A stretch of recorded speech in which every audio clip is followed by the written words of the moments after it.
hay otro principio que es de no confiscatoriedad y nos dice, se basa en el respeto al derecho de la propiedad.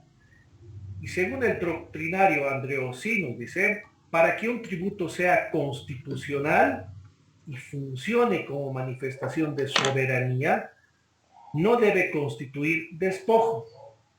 Precisamente la Constitución es la que te marca los parámetros para los cuales se pueda crear un impuesto. Y como dice este principio de no confiscatoriedad, nos dice no tiene que ser de despojo, precisamente es por eso que el Servicio de Impuestos Nacionales hace estas verificaciones, etcétera, y cuando ya te determina un adeudo tributario, no es que ellos actúan inmediatamente con el congelamiento de cuentas o con la anotación preventiva de todos tus bienes. No, es todo un proceso. Sale primero, está lo que es la orden de verificación. Si hay algún adeudo tributario, te lo van a comunicar con una vista de cargo. En caso de los incumplimientos a deberes formales, te van a emitir una resolución sancionatoria. Esta te van a dar 20 días primero para que tú puedas presentar todos tus descargos. Obviamente son muy pocas las personas o los contribuyentes que tienen al día su contabilidad o todos sus registros. Entonces tú puedes solicitar una ampliación de tiempo. Esta ampliación de tiempo puedes solicitar unos 10 a 20 días más dependiendo el tipo de fiscalización por el cual tú estás atravesando. Sí. Estos 20 días hábiles que les digo en primera instancia son días hábiles, ¿ya? Días hábiles, o sea, tienen un mes para poder presentar sus descargos. Cuando ustedes presentan la carta de injerencia, solicitando la ampliación de tiempo, ojo, la carta para solicitar la ampliación de tiempo tiene que ser antes de los 20 días. Incluso el día 20 pueden presentar su carta de ampliación, porque si no lo hacen, automáticamente la solicitud del día 21 ya no sirve. Lamentablemente ya no les van a dar tiempo y por no haber presentado en su debido momento, dependiendo si es una persona natural o jurídica, las multas equivalen más o menos en el primer caso, van a ser unos 2.000 bolivianos y en el segundo casi unos 5.000 bolivianos por no haber presentado la documentación que les han solicitado. En ese momento,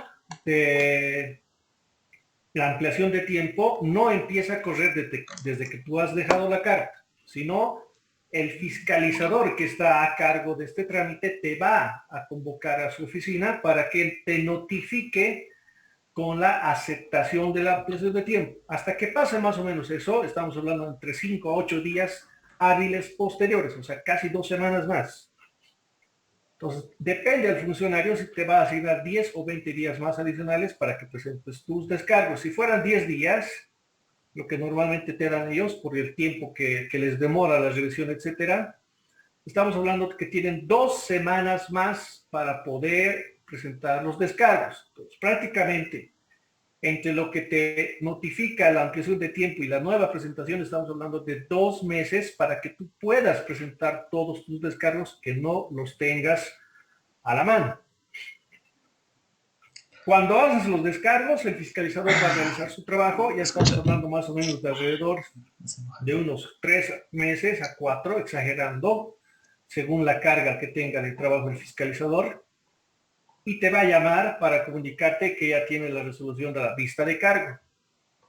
Entonces, cuando ya tenga la resolución, te va a notificar precisamente con esta,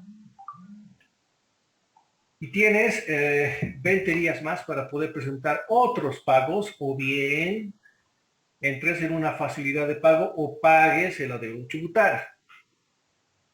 Estás hablando de otro mes más. No haces caso a esto, entonces el fiscalizador va a emitir la resolución normativa del directorio.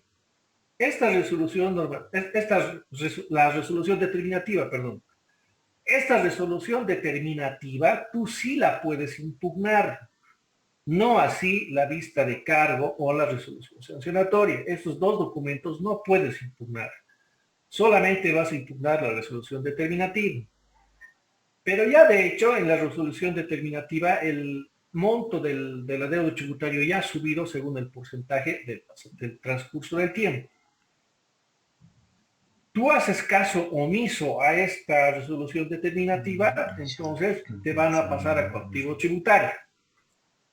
En coactivo tributario lo propio te van a dar un tiempo perentorio para que tú puedas presentar otros descargos más. Se escucha entrecortado. Si no lo hacen de esa manera,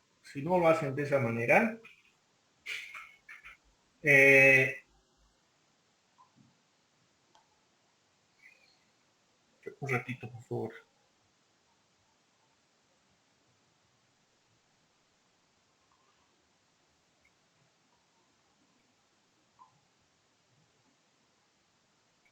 Si hacen caso omiso a lo que es el área jurídica, entonces ahí recién van a sacar, te van a notificar con el pie incluso, el proveído del inicio de ejecución tributaria. Cuando suceda esto, este proveído, recién van a hacer la anotación para preventiva de todos tus bienes. O sea, en ese caso, recién van a hacer la anotación preventiva para todos tus bienes. Entonces, todo este proceso más o menos dura entre 8 a 10 meses para que tú puedas conseguir dinero y no llegues hasta la ejecución de tus bienes o el congelamiento de tus cuentas. Entonces, impuestos, si se dan cuenta, hace todo un proceso y no actúa, digamos así, unilateralmente, diciendo de que tú le debes impuestos e inmediatamente te va a ir a congelar las cuentas. No, o sea, es todo un proceso. Te da muchas oportunidades como para que tú puedas solucionar los problemas. Al mismo tiempo, muchas veces, los fiscalizadores, dependiendo a la preparación que tengan, muchos, pero de los casos, tú les puedes ganar o desestimar, digamos así, la deuda tributaria. Y para eso, obviamente, tienes que hacer impugnaciones y también tienes que hacer la impugnación en el área que tú veas conveniente y de esa manera le evites cancelar algo que ha podido determinar de manera incorrecta el Servicio de Impuestos Nacionales a tu cliente o a la empresa donde estás trabajando. Entonces, básicamente es ese el principio de no confiscatoriedad. La auditoría tributaria, sí, como nos dice de esa manera, está sustentada en las mismas técnicas, procedimientos y normas de una auditoría financiera tradicional. Recuerda, ¿no es cierto? La auditoría 1. Entonces, básicamente, las diferentes etapas de la auditoría financiera se repiten lo que es la auditoría tributaria, solamente que en este caso nos vamos a ir a una revisión en cuanto a obligaciones tributarias y los respaldos correspondientes. Entonces, esas son las diferenciaciones entre una auditoría financiera con la auditoría tributaria. Por un lado, la auditoría financiera llevada a cabo en la generalidad de los casos siempre se hace por los auditores externos. Busca dar una opinión fundada sobre la racionalidad de la situación financiera y de los resultados económicos demostrados por una empresa. Mientras que la auditoría tributaria está encaminada a determinar el correcto cumplimiento tanto de la obligación principal como de las accesorias que afecten a un contribuyente determinado. La auditoría financiera, su objetivo principal es emitir un informe de razonabilidad en cuanto a la elaboración de los estados financieros. Sabemos que los estados financieros nos muestran la situación económica financiera de una empresa. Ese es el fin del dictamen de una auditoría financiera externa. En el caso de la auditoría tributaria, como les decía, simplemente hacemos una revisión en cuanto a las obligaciones que se hayan cumplido en su debido momento y estas accesorias que nos hablan en esta definición o en esta comparación, precisamente no solamente son los cumplimientos, sino aquellos registros auxiliares como el tema de los registros de compras y ventas y el tema de bancarización. Por su parte, la auditoría tributaria realizada en el servicio teniendo presente las siguientes particularidades con que se llevan a cabo, tiene pocas pero claras diferencias respecto a la auditoría financiera, que está enfocada, efectuados por otros entes, considerando fundamentalmente su naturaleza y finalidades. No así su ejecución, ya que en esencia es la misma. La auditoría tributaria puede ser interna o preventiva. Sin embargo, también podría ser implementada para auditorías fiscales. Recuerdan, por ejemplo, en la auditoría 1, ustedes han visto lo que es la auditoría interna y la auditoría externa. Cuando llevan a cabo los procesos de auditoría interna, precisamente los realiza el Departamento de Auditoría Interna, que es para hacer una revisión en cuanto al funcionamiento de la empresa, digamos, tener exactamente que el control interno esté funcionando de manera adecuada dentro de la empresa. Obviamente la auditoría externa lo realiza el auditor externo para emitir un informe final. En caso de la auditoría tributaria, lo propio puede hacer de manera interna o preventiva. Eso significa de que el contador o bien la empresa puede contratar, digamos así, un auditor externo para que pueda hacer una revisión de todas las obligaciones y que éste pueda emitir posteriormente un informe y hacerla subsanar todas aquellas deficiencias que son fáciles de hacer, con el fin de que algún momento el Servicio de Impuestos Nacionales detecte o no detecte y en este caso ya no les cubre las multas correspondientes. Eso es básicamente, digamos, de manera interna o preventiva. ¿Cuál es el concepto de una auditoría tributaria? Nos dice, la auditoría tributaria es un control crítico y sistemático que usa un conjunto de técnicas y procedimientos designados a verificar el cumplimiento de las obligaciones formales y sustanciales de los contribuyentes.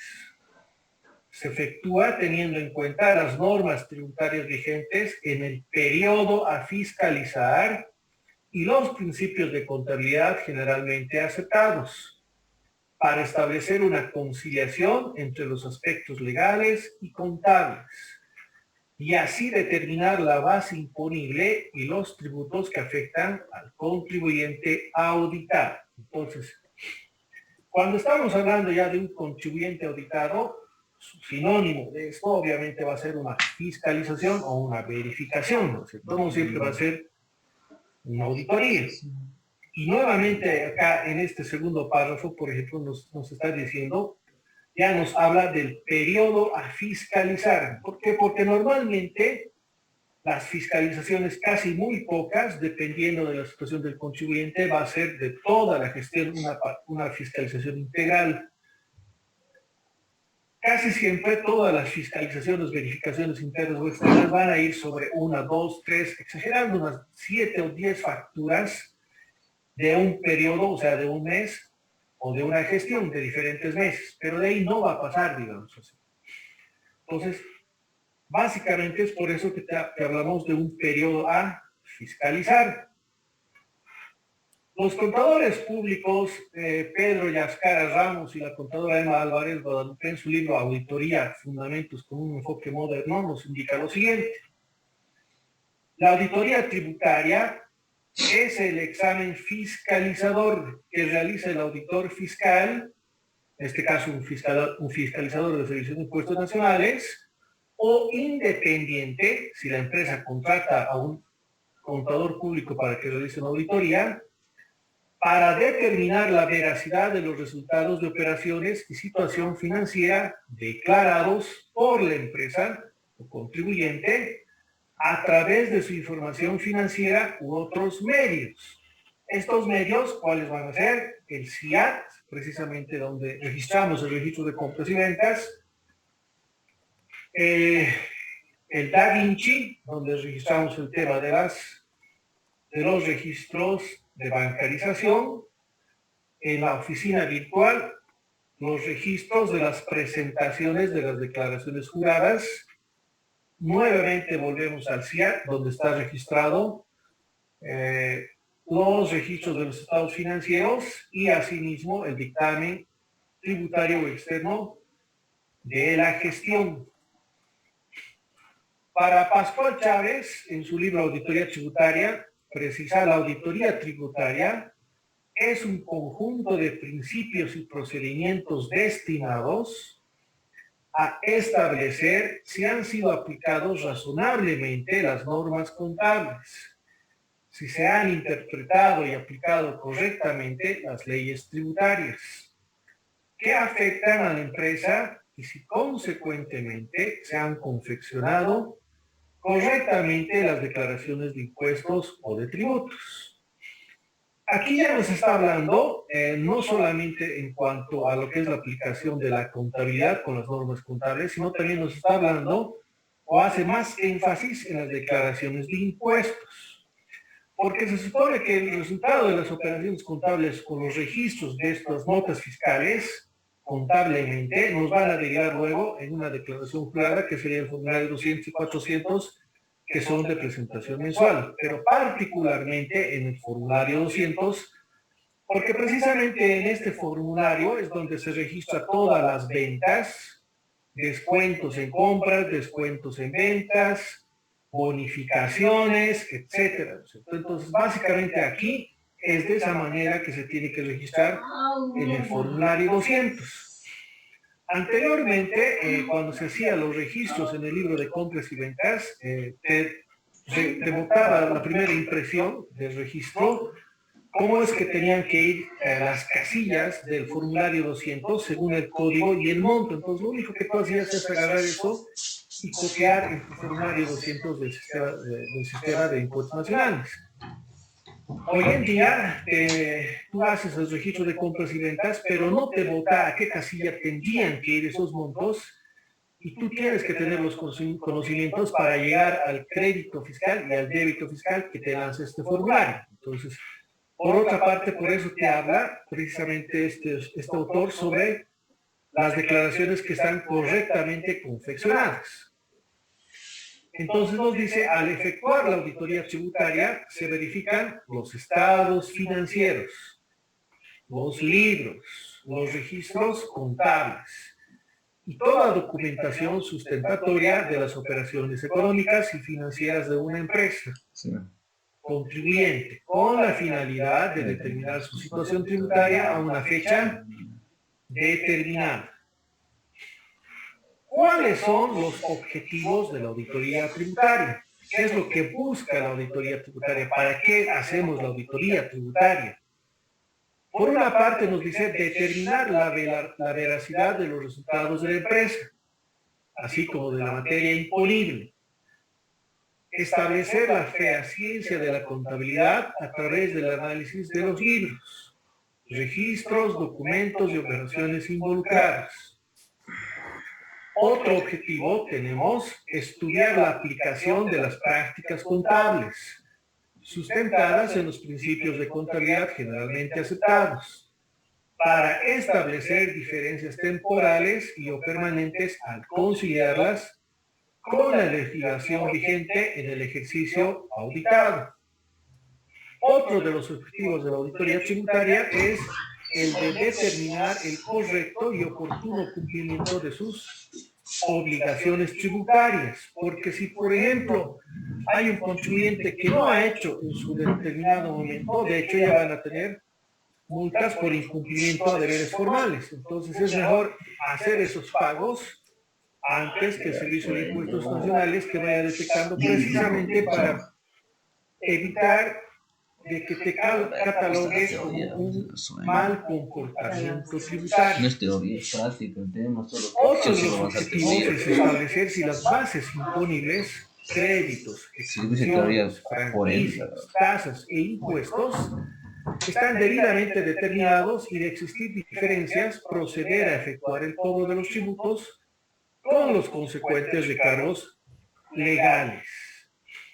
Entonces aquí nos dice establecer si las bases imponibles, todas nuestras facturas, los créditos, crédito fiscal, las exenciones, o sea, cuáles están exentos de impuestos, o en el caso de la gasolina, si estás solamente registrando el 70% y no así, por ejemplo, el 100%.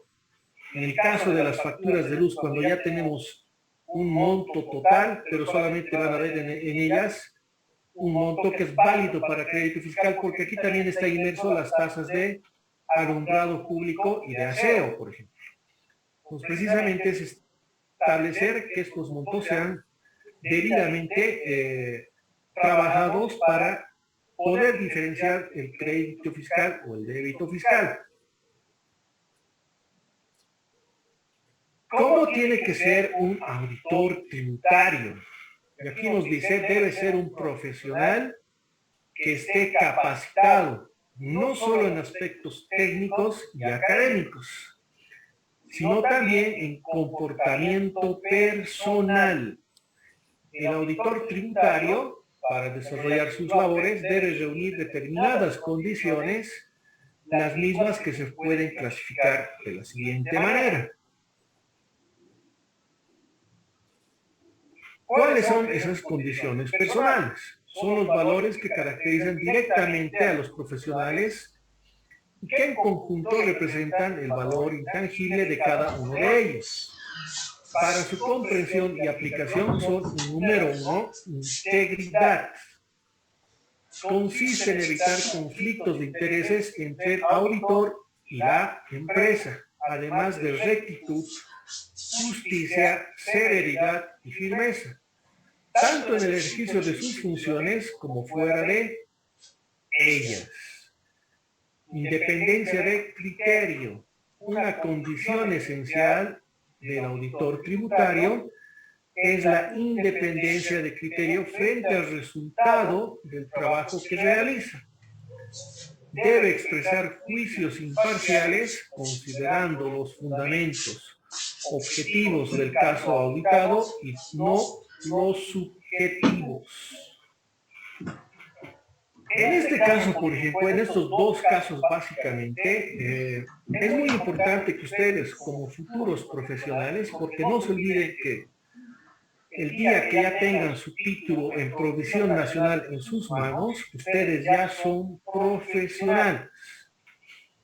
Por lo tanto, a partir de ese momento, ustedes ya tienen que dejar de pensar como unos estudiantes de nuestra carrera, porque ya tienen que cambiarle el chip y tienen que empezar a portarse como profesionales. Y no solamente me refiero en el ámbito laboral, sino en el ámbito como persona. El comportamiento que tú ya lo haces a partir de tener tu título en Provisión Nacional, porque no nos olvidemos que precisamente nuestra carrera también está sujeta a un código de ética. A partir de ese momento tú ya tienes que portarte como una persona íntegra, porque ya eres un profesional. Tu manera hasta ese momento, si digamos que ya tienes que cambiarla, porque ya tienes que demostrar a la sociedad de que tú estás listo para poder encarar todos los retos que se te van a venir a nivel laboral. Cuando realices tus trabajos, tienes que tener una independencia de criterio. No es que venga el gerente o el otro contador al cual tú le estás haciendo la auditoría y te diga, ¿sabes qué? Te estás equivocando o existe esto, lo hemos cambiado, o el gerente dice que hagas de esta manera. O sea, no hay esas cosas. Mucho menos, por ejemplo, si tú vas a trabajar en el Servicio de Impuestos Nacionales y te digan, por ejemplo, el gerente de fiscalización, hay este contribuyente, y necesitamos que tú lo afectes de sobremanera y no sé qué encontrarás. Tú no puedes hacer eso. Tú tienes que desarrollar tu trabajo o el trabajo que se te ha encomendado tal cual está. Si tú trabajas, por ejemplo, en el Servicio de Impuestos Nacionales, vas a recibir un memorándum de trabajo.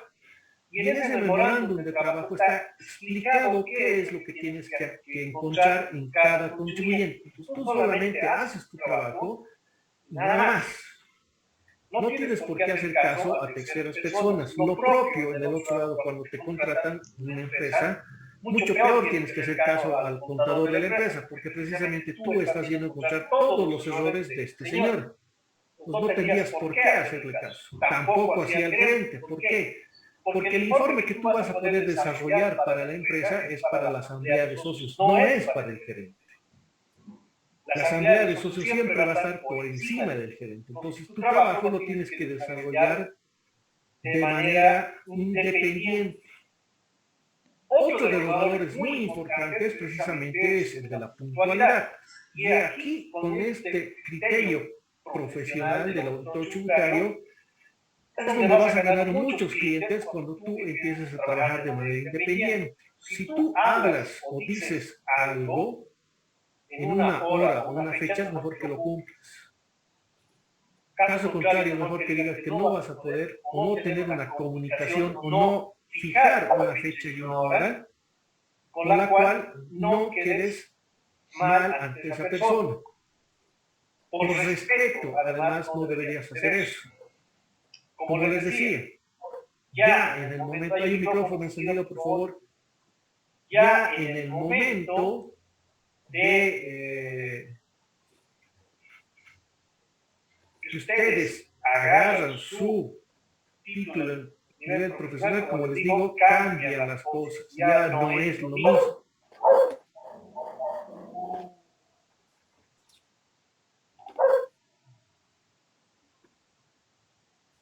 En ese sentido, nos dice, la puntualidad es la materialización del grado de responsabilidad frente a la aceptación de obligaciones, implica cuidado y diligencia en realizar las tareas encomendadas en su debido momento. Confidencialidad. De ningún modo, el auditor tributario debe otorgar información, correspondencia y similares de las empresas auditadas a terceros. Porque la información recibida de dichas empresas tiene carácter confidencial. Entonces, uno de los pilares que también tiene el contador, por lo que le decía el tema de puntualidad, pero otro es el de confidencialidad. Cuando ustedes sean contratados para hacer auditorías tributarias, precisamente en el contrato de trabajo, va a haber una cláusula que les dice confidencialidad. Tú no puedes dar o comentar alguna información o datos de la empresa a terceras personas. Lo propio, si vas a trabajar en el Servicio de Impuestos Nacionales, vas a tener un contrato donde te dice que no puedes sacar la información. Y no solamente eso, en el contrato te dice por el lapso de 10 años. O sea, todo lo que has visto del Servicio de Impuestos Nacionales como consultor, como fiscalizador, no puedes dar a conocer o sacar a la luz pública durante el plazo de 10 años. O sea, no puedes salir afuera.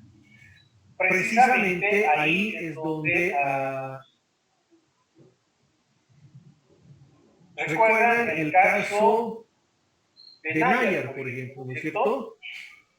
Este señor que ha matado a unos policías del departamento de Santa Cruz. Cuando han hecho sus requisas o las pesquisas en las propiedades que tiene él, han podido ver que eran unas granjas muy ostentosas, donde incluso tenía animales salvajes, animales, pero que parecían domesticados, y este señor tenía mucho dinero por toda la manera de vivir. Este señor, por ejemplo, evidentemente, muchos dicen que es por el tema del narcotráfico, el capital que maneja, pero estos, la familia de ellos dicen de que no, que son empresarios, que se dedican a la ganadería, etc. Cuando hacen cuando sale a la luz pública este caso, y les decía desde hace 2 años atrás que está en funcionamiento el impuesto a las ganancias o a las fortunas que tienen en los bolivianos. Los que tienen más fortuna, más ganancia, tienen que pagar un porcentaje establecido según la ley. Y estos pagos son anuales. Entonces, cuando este señor han empezado a hacer la fiscalía precisamente, y también los medios de prensa, investigando en los contactos que tienen en las instituciones públicas, han podido ver que tenía bastante dinero en sus cuentas bancarias. Y haciendo la verificación, no ha pagado su impuesto a la fortuna. Entonces, precisamente ahí es donde nace por qué la ANSFI no ha facilitado los datos de algunas personas que sí tienen dinero y no están pagando el impuesto correspondiente y otras sí. Pero esto no hubiera salido a la luz pública tampoco de no haber sido por un funcionario que ha hecho la verificación de que este señor no ha pagado su impuesto durante todo ese tiempo.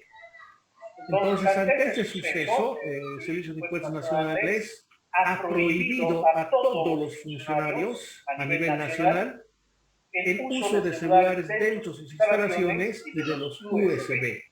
Entonces ustedes no pueden, ellos no pueden, los funcionarios no pueden comunicarse en horario de trabajo, no pueden prender su celular, precisamente para que esta información no salga afuera.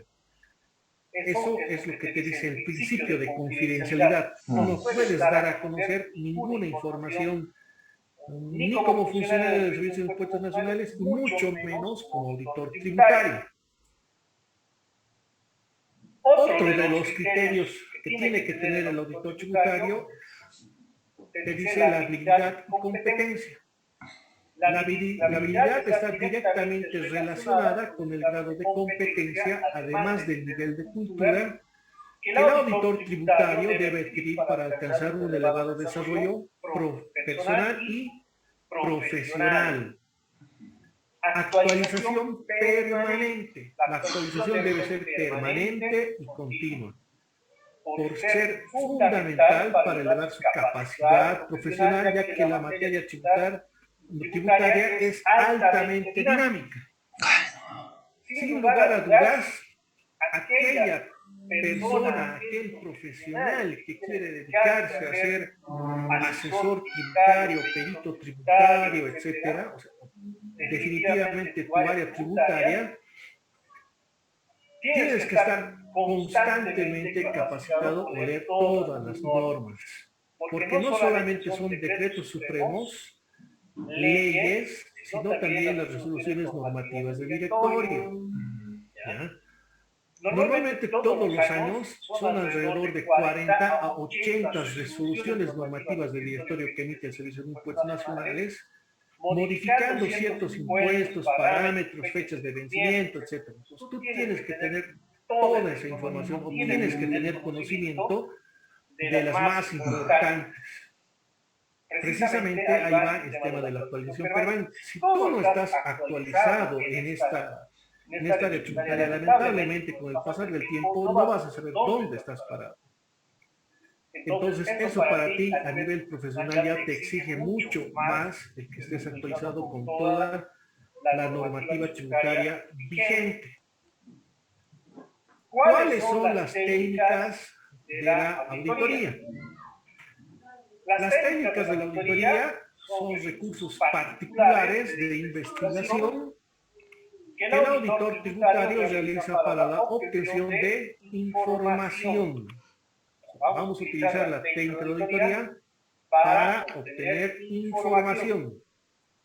La información obtenida aplicando técnicas aisladas no son sustentables para una opinión general.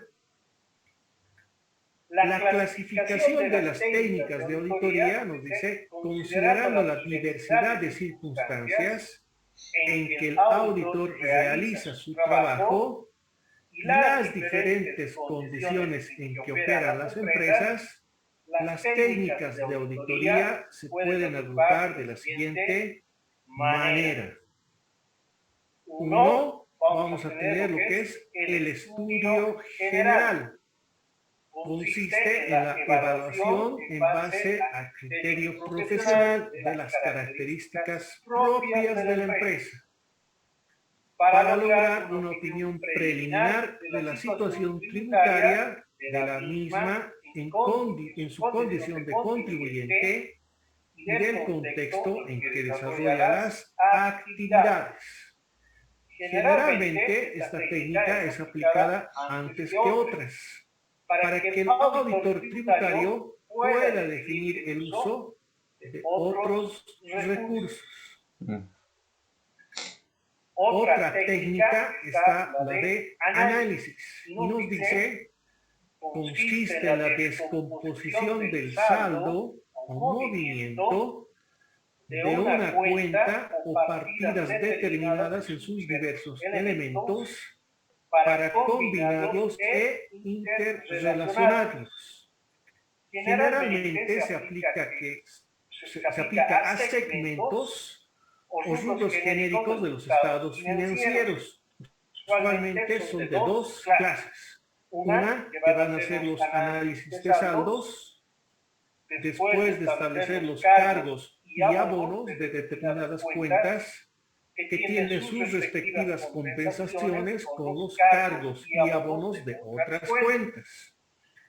El análisis se restringe a las partidas que quedaron pendientes y que forman el saldo neto de la cuenta en estudio. Otro va a ser el análisis de movimiento. Cuando no es posible la identificación de cargos y abonos entre cuentas, cuando no convenga hacerlo, el análisis deberá realizarse agrupando homogéneamente movimientos deudores y acreedores que constituyan el saldo final de la cuenta en estudio. Otra técnica va a ser el de investigación. Y aquí nos dice, partiendo del hecho de que los datos de la contabilidad en diversas ocasiones representen la valorización de bienes materiales o documentos que pueden ser verificables, la inspección se define como el examen físico de estos bienes o documentos con la finalidad de comprobar su existencia, veracidad y autenticidad. Hace muchos años atrás, por ejemplo, el señor Rivero, que era el dueño de la fábrica de Imba, era una persona muy dedicada a su trabajo, donde él empezaba a trabajar ya a partir de las 5 de la mañana visitando todas las granjas que tenía bajo su poder. Y este señor se daba la tarea y la labor de verificar todo en cuanto al almacén de las comidas, el tema de las ponedoras, las gallinas parrilleras, etcétera. Verificaba que todo esté en orden, se iba de granja en granja para ver que todo vaya en funcionamiento. Cuando fallece el señor, se hacen cargo los hijos y lamentablemente, pues, cuando no tienen conocimiento de la empresa, pero sí les dejas al mando, pero como nunca han podido estar ahí como el señor Rivero, tienen pues problemas en cuanto a su manejo económico financiero. Y no solamente eso, sino ya se te vienen problemas laborales, problemas tributarios, etc. Precisamente estos señores han entrado en una fuerte crisis, en una etapa de esa transición, y han solicitado a un banco un préstamo para poder salir de esta crisis en base a como garantía, digamos así, de sus operaciones que tenían en los silos. Los silos son donde está almacenado todos los maíces, toda la comida para las gallinas, para los pollos. Entonces ellos han manifestado de que tenían, por ejemplo, bastante comida y que eso les daba la garantía de que van a seguir teniendo producción. Y con eso, obviamente, se garantiza el pago del préstamo financiero que estaban solicitando al banco. Cuando ellos en primera instancia han sido beneficiados de este préstamo, pero los problemas seguían viniéndoles y solicitan una segunda ampliación o un refinanciamiento en cuanto a su crédito. Pero obviamente por los problemas que tenían, la cantidad de los sacos, de los saquillos donde estaban los maíces, ya no existía como en la primera oportunidad. Entonces, se les viene a la mente, bueno, ni siquiera a la mente. Esto ha sido denunciado por un ex trabajador de INBA, tanto al banco como al Servicio de Impuestos Nacionales. Los denuncian en el sentido de que en la segunda vez que ellos solicitan el refinanciamiento y en el almacén, esto, digamos, es en forma como las polcas que tienen allá por Papapachi de los incas, más o menos tienen esa figura, y alrededor de eso lo colocan todos los saquillos, unas dos filas, pero la parte central, la parte del medio, está completamente vacía. Entonces, cuando ha ido el oficial de crédito, han abierto los hilos y él solamente se ha fijado hacia arriba que estaba todo completo, ha sacado fotos y se han salido. Pero no ha revisado en la parte del medio, parte central, que no habían sacos de comida. Y precisamente el que les denuncia es un trabajador al cual lo despiden y no solamente el banco le crea una responsabilidad, sino también el Servicio de Impuestos Nacionales. ¿Por qué? Porque los estados financieros que presentan para la determinación del IVE en cuanto a inventarios de la alimentación de los pollos, ellos colocan un monto, pero al no existir eso en la vida real, o sea, sus montos son inflados. Entonces, precisamente ahí va esta técnica de inspección, o sea, que todos los montos que están reflejados en tu contabilidad de los estados financieros sean verificados precisamente con una inspección ocular o de manera presencial en el lugar. Entonces, mucho cuidado con ese tema. No solamente tenemos la misma competencia de ustedes que puede denunciarlos, porque para que los denuncie ante el Servicio de Impuestos Nacionales, pueden llamar por teléfono, pueden mandar una carta con su carnet de identidad, o simplemente hay unos formularios de denuncia dentro de la institución donde uno llena y lo mete a una caja, y posteriormente ya son verificados los datos y automáticamente van a ser lanzados una verificación interna, externa o lo que fuera, dependiendo del caso de la denuncia.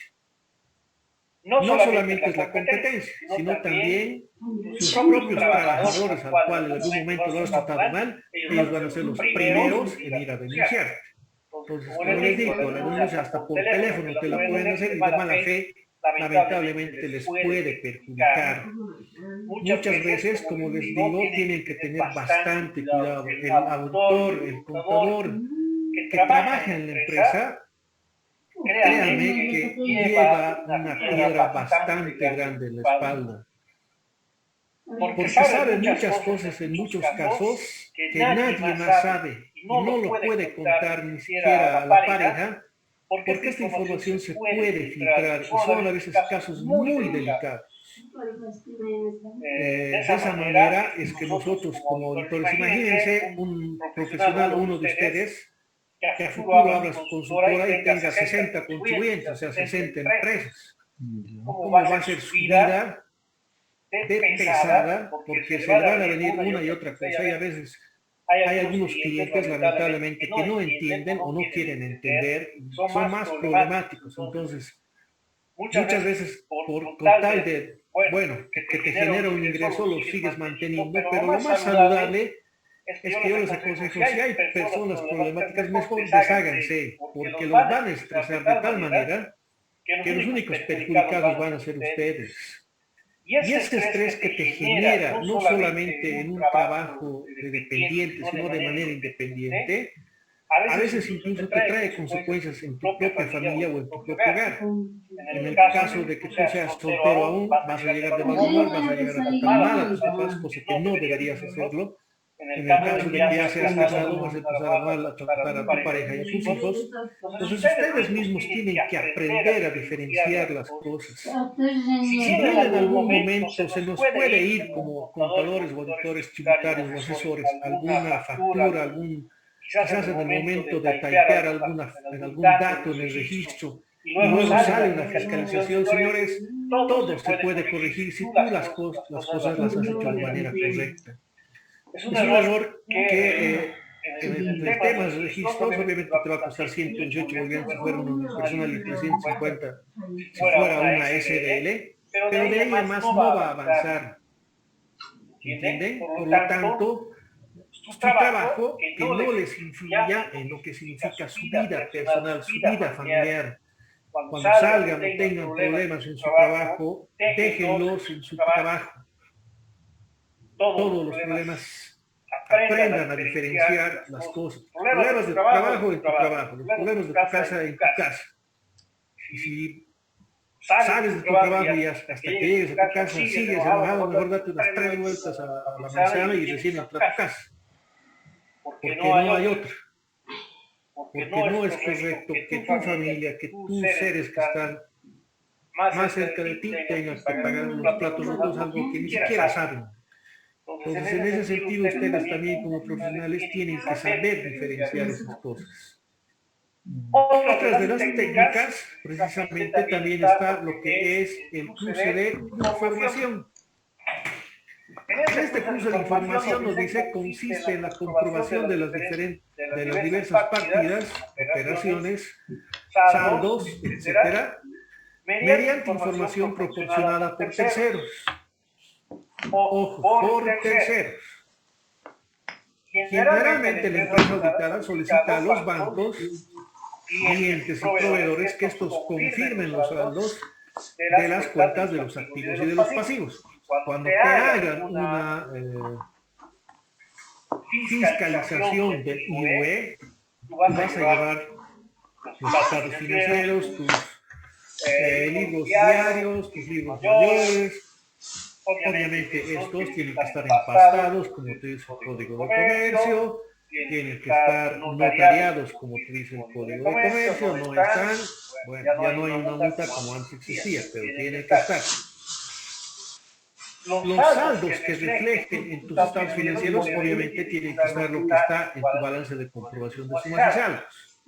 Pero, por ejemplo, si tú me colocas en tu estado financiero, en la parte del pasivo, en bancos, me colocas préstamos bancarios y me vas a desglosar el banco y me vas a colocar los montos, obviamente este pasivo de bancos tiene que estar en tus notas a los estados financieros, en un acápite de explicación de esa cuenta de préstamos bancarios. Ahí me vas a desglosar el banco, el número del préstamo y el monto saldo actual al 31 de diciembre.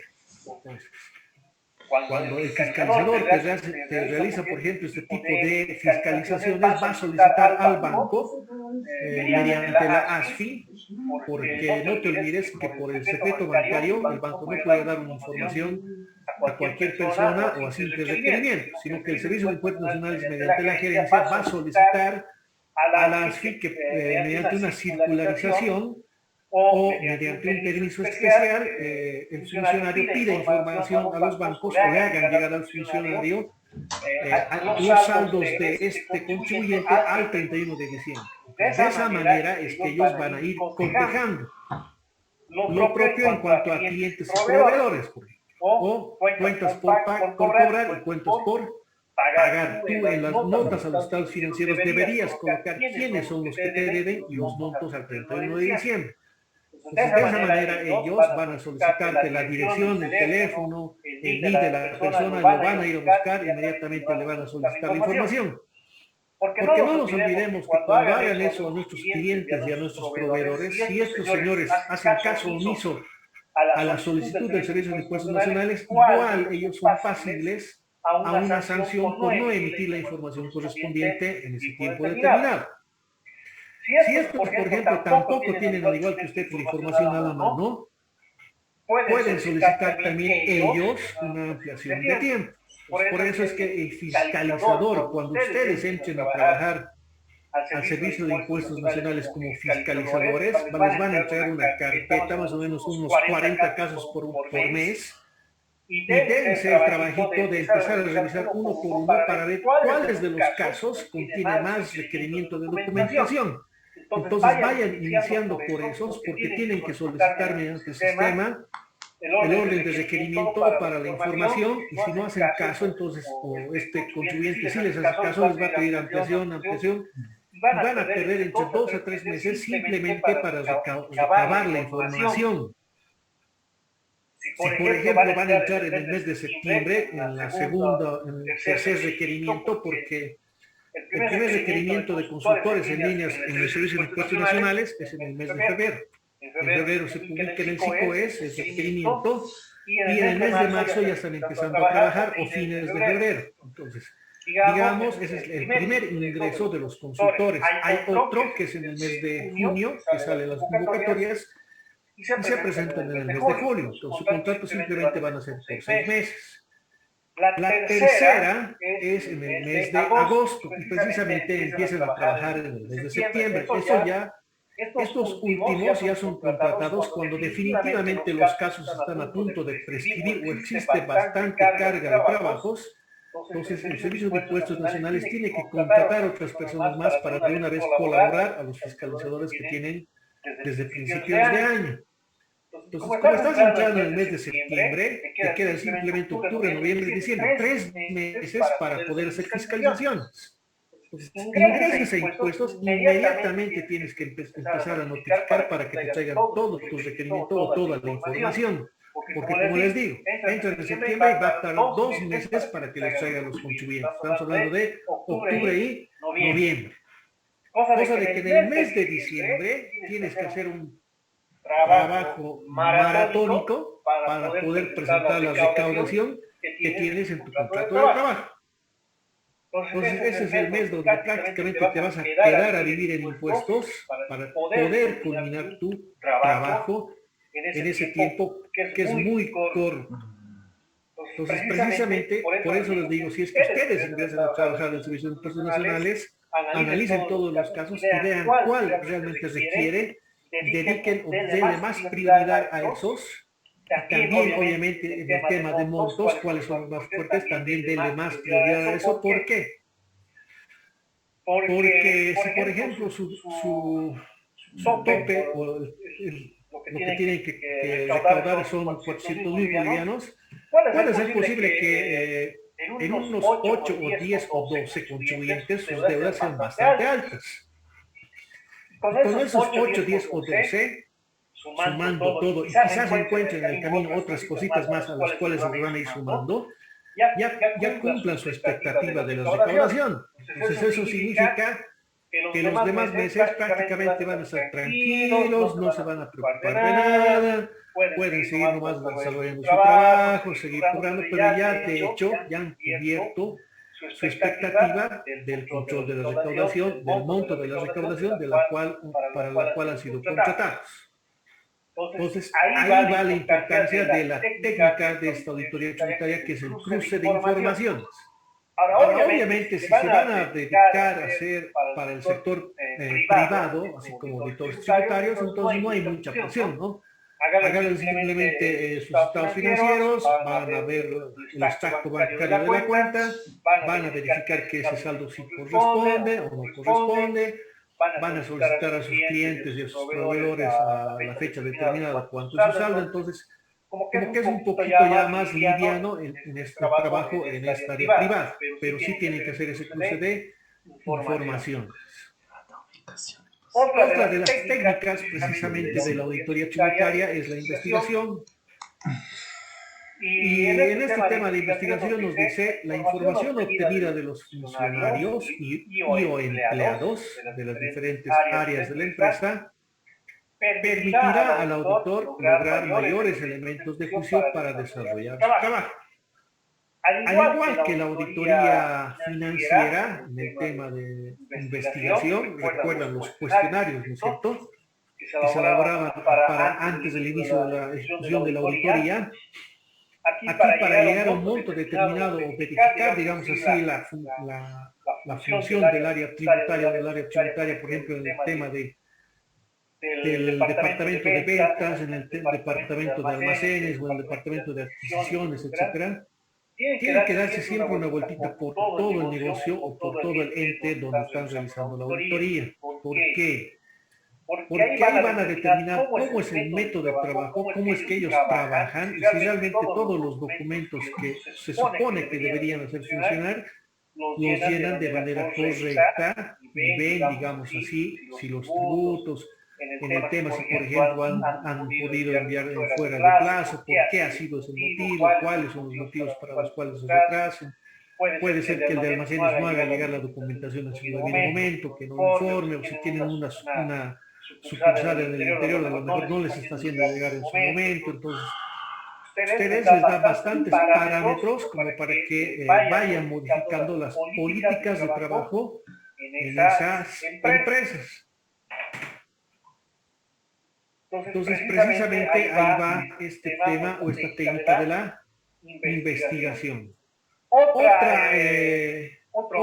método es el de la declaración, que nos dice que deberá considerarse que cuando la información obtenida de los funcionarios, detallada en el punto anterior, en el tema de investigación, sea importante y las circunstancias lo ameriten, constará por escrito en memorándums o cartas dirigidas a las personas, al autor en este caso, de las personas, o sea, de los funcionarios al auditor, como sucede también en la auditoría financiera. Las declaraciones tienen como desventaja el ser documentos que contienen información suministrada por las mismas personas relacionadas con la formulación de los estados financieros. Por lo tanto, debe ser cuidadosamente evaluada y confirmación según las circunstancias. Lo malo, digamos así, de este tipo de investigación de la declaración, obviamente en base a la investigación que tú has podido desarrollar visitando ciertas áreas, vas a solicitar unas cartas que te hagan llegar de manera escrita directamente para que te confirmen los hallazgos que tú has podido encontrar en esa investigación. Pero como son personal de la misma empresa, como tú estás averiguando, por ejemplo, algún monto, por ejemplo, en una depreciación de una máquina o la baja de una maquinaria, etcétera, puede ser que esa maquinaria a lo mejor ni siquiera correspondía a su baja, o lo han dado de baja, digamos así, porque se ha extraviado, etcétera. Entonces, lo único que hace la declaración es confirmar lo que está en los estados financieros. Entonces, tú ahí tienes que analizar si realmente vale la pena que hagas esta técnica de investigación o no vale la pena. ¿Entienden? O sea, si realmente les va a servir o no les va a servir esta técnica como para poder validar o dar cierto algunos montos de los estados financieros. Otra de las técnicas es precisamente la de observación, y nos dice: esta técnica puede definirse como una inspección menos formal, en la cual el auditor personalmente y de manera abierta o discreta verifica la forma como realizan las observaciones. Entonces, en este caso, a diferencia, digamos así, de la investigación, porque en la investigación tú vas, igual que en la observación, vas visitando diferentes áreas, solamente que en la investigación tú vas preguntando personalmente a todo el personal, vas tomando nota o realizando los cuestionarios. En este caso de la observación no haces nada de eso. Lo único que haces, vas igual, visitas todas las áreas, ves, observas, y nada más. Esa es la diferencia con el de la investigación. Otra de las técnicas, precisamente de la auditoría tributaria, es la que nos dice el tema del cálculo. Es la verificación aritmética de aquellas cuentas u operaciones que requieren fundamentalmente cómputos sobre bases indicadas. Estamos hablando aquí ya sobre intereses, depreciaciones, compensaciones por tiempo de servicio, etc. Es recomendable, al efectuar la verificación de las operaciones, emplear una fórmula de cálculo distinta al utilizado para el registro contable. Entonces, por ejemplo, ustedes conocen, hay diferentes tipos de depreciaciones. Entonces, cuando agarran los estados financieros, las notas a los estados financieros, precisamente hay una cápite o una nota a los estados financieros que les dicen el tema de depreciaciones. Y en este cuadro de depreciaciones, en la parte inferior o superior, dependiendo cómo está elaborado, les va a decir qué tipo de método han utilizado para llegar a esos montos. Entonces, lo que ustedes tienen que hacer en este caso es utilizar otro tipo de método de depreciación para saber si llegan al mismo resultado. Solamente así, de esa manera, es que podrían validar ese monto.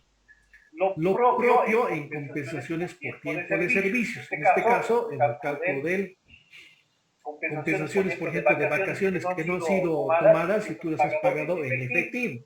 Tienes que determinar si ha sido correctamente. Al igual, en la parte de los finiquitos o la liquidación de beneficios sociales. Entonces, de esa manera, vas cotejando aritméticamente todos los cálculos, lo propio de los intereses, todo aquello que sea, digamos así, significativo en tus estados financieros, que realmente requieran corroborar en base a un cálculo, los tienes que hacer, pero con un método diferente para ver si llegas al mismo resultado.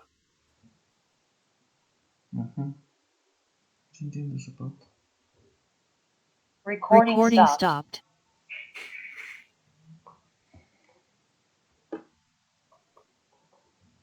Muy bien. Por favor, en